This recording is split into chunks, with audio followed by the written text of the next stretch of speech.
The Turkish nationalist movement was mainly shaped by the linkage between two issues. As national sovereignty concern became paramount, the dimension of human rights was doomed to be forgotten. This is the main reason that in modern Turkey, this aspect of history, including the Armenian genocide, has been consigned to oblivion.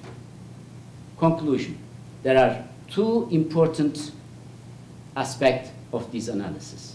One is Mustafa Kemal's condemnation of the Armenian genocide, or massacres, as he used the term, is diametrically opposed to the current official Turkish policy.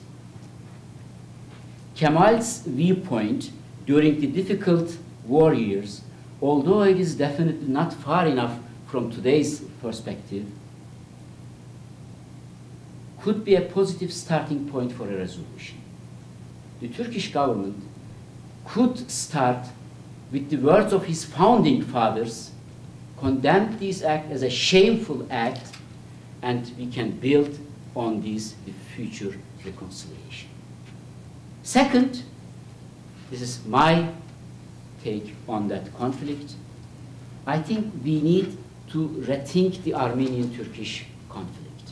Until now, the problem has been perceived in terms of the collapse of the Ottoman Empire and ethnic conflicts over territory.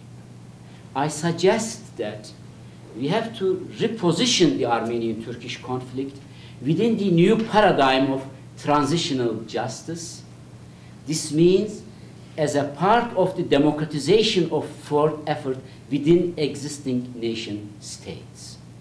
This conflict should not be regarded as merely a dispute between two parties over territories and boundaries, but rather as a human rights issue between them. Both parties, and especially the nation states Turkey and Armenia in the region, should deal with their past as a part of their democratization process and try to redefine themselves and their perceptions of the other's identity. This can only be done, I believe, if we patiently disentangle the question of human rights from the question of territory and national security. This question of territory should be considered as resolved and should remain closed. The question of human rights remains unresolved and must be reopened. This is my position on that question. So thank you very much for listening.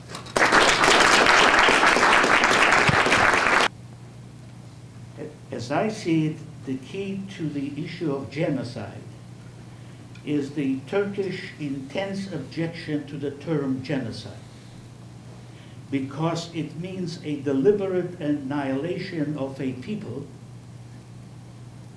which Turkey believes that it cannot be held responsible for, since such a type of total annihilation that ranks to be called genocide is not correct. But more important. Let's get to a question. Yes.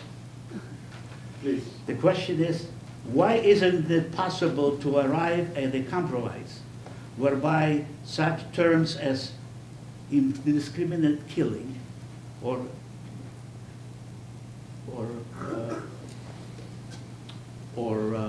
any other mutually agreed can be used to describe what happened? Thank you. This was actually the last part of my speech because it took long. Then I stopped and I can continue. This was actually the final remarks in my talk.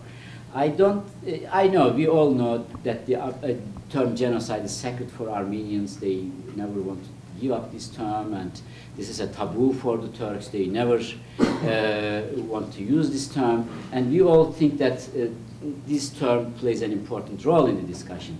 But as a dissident all the time, I don't agree with that position. I don't think that the term genocide is a problem between Turkish and Armenian problem. The main problem is the moral responsibility. The main problem is not As you know, the genocide is a term of a crime in international law.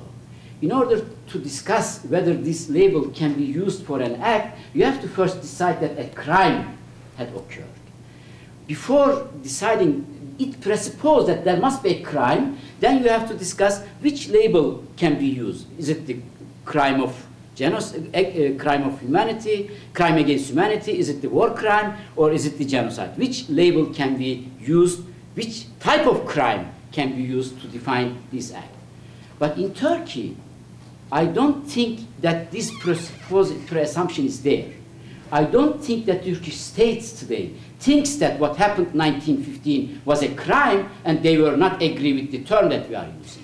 The problem was, or is still, they still think that it is a normal, legitimate right of a nation state or any state to remove its own population, and if some of them perish or kill on the way, it's sad, but it is very normal. It is not a crime. There is no moral responsibility there. So for me, the basic problem, to solve this problem, is to accept this moral responsibility, that something bad happened and is a crime. Which type of crime you can use? We can use the term. I think the governments can find another term for that also. It's also possible. But we should evaluate.